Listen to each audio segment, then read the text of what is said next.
మనం ఒకరితో స్నేహం చేసేటప్పుడు వాళ్ళు బాగా నచ్చితే, రే వీడితో నాకు లైఫ్ లాంగ్ ఫ్రెండ్షిప్ కావాలి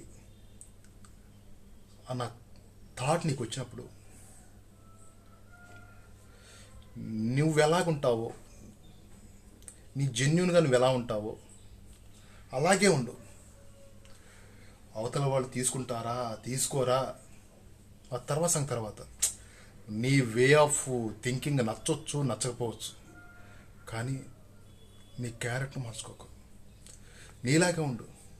నటించొద్దబ్బా. నటించి ఎంతకాలం నటించుతావు? ఏదో ఒక రోజు బయటపడుతుంది.